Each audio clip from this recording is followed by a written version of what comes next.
കനത്ത തിരിച്ചടിയാണ് L D എഫിന് നേരിട്ടത്. അക്ഷരാർത്ഥത്തിൽ നടുങ്ങി വിറച്ചിരിക്കുക തന്നെയാണ് CPM. പിണറായിയും ഗോവിന്ദനും ഈ നാണക്കേടിൽ നിന്നും മുഖം രക്ഷിക്കാൻ ഇനി എന്തൊക്കെ പറയുമെന്നുള്ളതാണ് കേരളം ഉറ്റുനോക്കുന്നത്. ഏതായാലും സഖാക്കന്മാരുടെ ന്യായീകരണ ക്യാപ്സൂളൊന്നും ഇനി കേരള ജനതയ്ക്ക് മുന്നിൽ വിലപ്പോകില്ല എന്ന് വ്യക്തം. കമ്മ്യൂണിസ്റ്റ് മൂല്യമുള്ള ജനത പിണറായിയെ ആട്ടിയിറക്കുന്നു എന്നതാണ് ഈ തെരഞ്ഞെടുപ്പിലെ വലിയ നേട്ടമെന്നുള്ള ചർച്ചകളാണ് സോഷ്യൽ മീഡിയയിൽ. തദ്ദേശ തെരഞ്ഞെടുപ്പിൽ LDFന് ഏറ്റ കനത്ത തിരിച്ചടിയിൽ പരിഹാസവുമായി നിരവധി പേർ രംഗത്ത് വരുന്നുണ്ട്.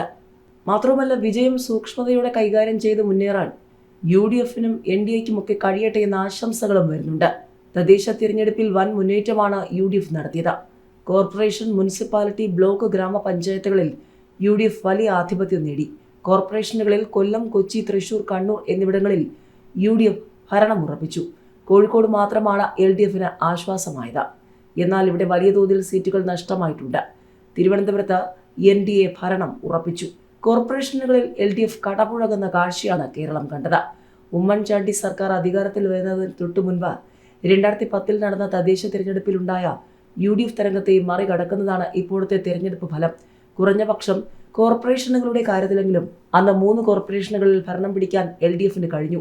ഇപ്പോൾ 6 കോർപ്പറേഷനുകളിൽ 5ലും ഭരണം കൈയാളിയിരുന്ന LDFന് നിലനിർത്താനായത് കോഴിക്കോട് മാത്രം. കണ്ണൂർ നിലനിർത്തുകയും 1/4 നൂറ്റാണ്ട് പൂർത്തിയാക്കുന്ന കൊല്ലം കോർപ്പറേഷൻ ആദ്യമായി വരുതിയിലാക്കുകയും ചെയ്ത UDF എറണാകുളം, തൃശൂർ കോർപ്പറേഷനുകൾ പിടിച്ചെടുക്കുകയും ചെയ്തു. ജില്ലാ പഞ്ചായത്തുകളിൽ വയനാട്, എറണാകുളം, മലപ്പുറം എന്നിവിടങ്ങളിൽ ഭരണം നിലനിർത്തുകയും കോഴിക്കോട്, ഇടുക്കി, കോട്ടയം, പത്തനംതിട്ട എന്നിവിടങ്ങളിൽ ഭരണം ഇടതുമുന്നണിയിൽ നിന്നും പിടിച്ചെടുക്കുകയും ചെയ്തു. ജില്ലാ പഞ്ചായത്തിൽ മാത്രമാണ് 7-7 ക്രമത്തിൽ LDFന് സമനില പിടിക്കാൻ പറ്റിയത്. 941 ഗ്രാമപഞ്ചായത്തുകളിൽ 505ലും UDFനാണ് ജയം. 86 മുനിസിപ്പാലിറ്റികളിൽ 54ഇടത്തും ഭരണം പിടിച്ചു. കഴിഞ്ഞ തിരഞ്ഞെടുപ്പിൽ 41ഇടത്താണ് ഭരണം ലഭിച്ചിരുന്നത്. 182 ബ്ലോക്ക് പഞ്ചായത്തുകളിൽ 78ലും UDF ആധിപത്യം നേടി. 2020 കിഴക്കമ്പലത്ത് മാത്രമേ ഭരണം നിലനിർത്താനായുള്ളൂ. 21നാണ് സത്യപ്രതിജ്ഞ. സ്റ്റാൻഡിംഗ് കമ്മിറ്റി ചെയർമാൻ അടക്കമുള്ള മറ്റ് തെരഞ്ഞെടുപ്പ് കമ്മീഷൻ പിന്നീട് വിജ്ഞാപനം ചെയ്യും. പെരുമാറ്റച്ചട്ടം 18-ന് അവസാനിക്കും.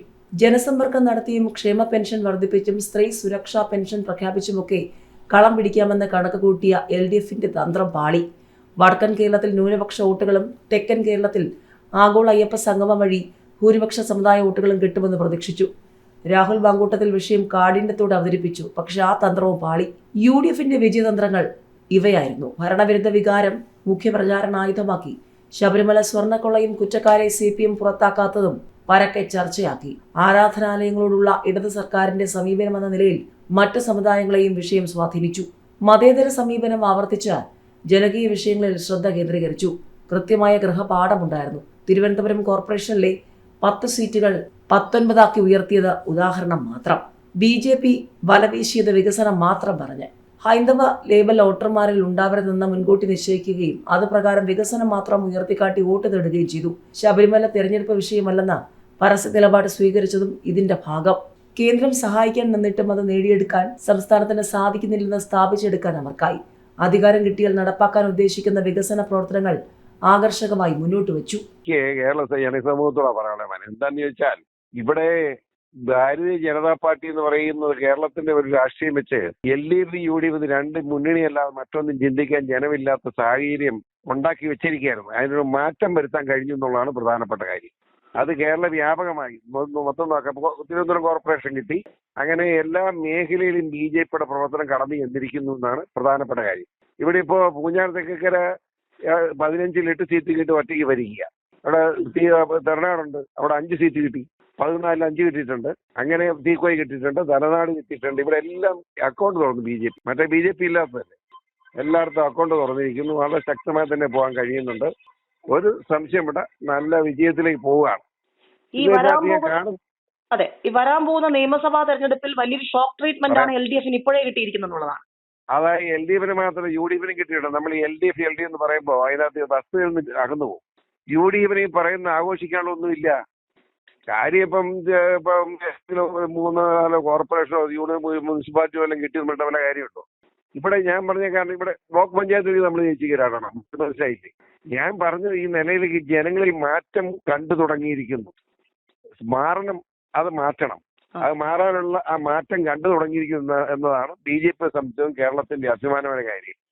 ഒരു സംശയം വേണ്ട, 26 തെരഞ്ഞെടുപ്പ്, നിയമസഭാ തെരഞ്ഞെടുപ്പിൽ ഇപ്പൊ ആരും അവരെ MLA പോയിട്ടില്ലല്ലോ.